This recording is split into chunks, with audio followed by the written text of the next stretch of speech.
Plus, a decade-long I-Team investigation into military housing at Fort Gordon is getting national attention. Long-running problems with housing on post were at the center of a hearing today on Capitol Hill. That hearing marked the end of an 8-month-long investigation led by Senator John Ossoff, who also released a report today of the subcommittee's findings. That report cites our own Meredith Anderson's I-Team investigation. And Meredith, you were in that hearing today, and there were some powerful moments with that testimony. The most powerful from a captain in the Army now stationed in South Korea. He is so upset about what happened to his family while he was living in Fort Gordon housing that he got on a plane, flew 7,000 miles, and he ended up here in D.C. today to testify. Today, he was not a soldier fighting for freedom. He was a father fighting for his daughter. Her skin, once youthful and supple, is now reptilian in nature. Captain Samuel Cho didn't just describe his daughter's condition. He shared photos telling the Permanent Subcommittee on Investigations she resembles a burn patient. He testified under oath how multiple doctors told him it was a reaction to black mold exposure in his Fort Gordon home. At worst, it can be fatal.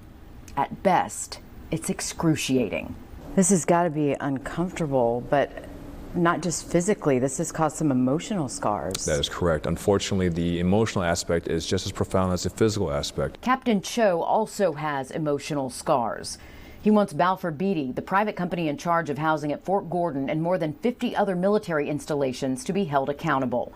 Today, Balfour Beatty execs were in the hot seat and answered questions under oath, yet were reluctant to admit to any wrongdoing. Just last week, Balfour Beatty was awarded almost $700 million contract at Fort Meade. So even though these problems are still going on, the government is still awarding them contracts, still giving them work. Well, let me just say right off the bat, I don't think a company that engaged in a 6-year scheme to defraud the federal government, they've been convicted of that.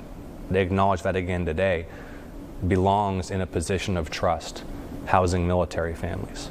Balfour Beatty pleaded guilty to that scheme starting in 2013 and ending in 2019. But all of today's testimony centered around problems like Captain Cho's mold that happened after that period. So as far as I'm concerned, this company has lost the trust of the public, and it should have lost the trust of the Department of Defense. It remains to be seen if the Department of Justice goes after new charges.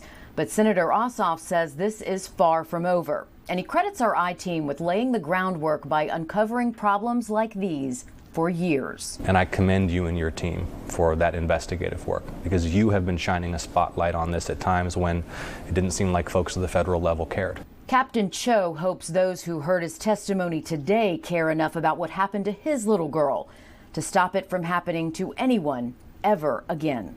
My daughter suffered. The least I can do is at least come out and represent her and have her voice be heard and have her image be shown. Captain Cho told me half an hour before the hearing this morning he spoke with his daughter by phone, and he said to her, "I am doing this for you. I am here for you today." And then he smiled and said with gusto, "Avenge me, Daddy." And that is exactly what he did today. I can tell you, too, it is the first and only time I think I saw him smile today. He traveled a long way to make that happen. So, Mayor, tell us exactly what happens next in all this. It depends. A lot of things can happen. Obviously, what happens next with the Department of Justice, that's up to them. Congress could get involved. But what's next for Senator Ossoff? He says he plans to be in Augusta very soon. He wants to meet with military families. And of course, I will stay on top of this for you and keep you updated as this continues to unfold. This is not the end of this investigation by a long shot. 10 years later, and we are still getting answers about this ongoing problem. Meredith, thanks.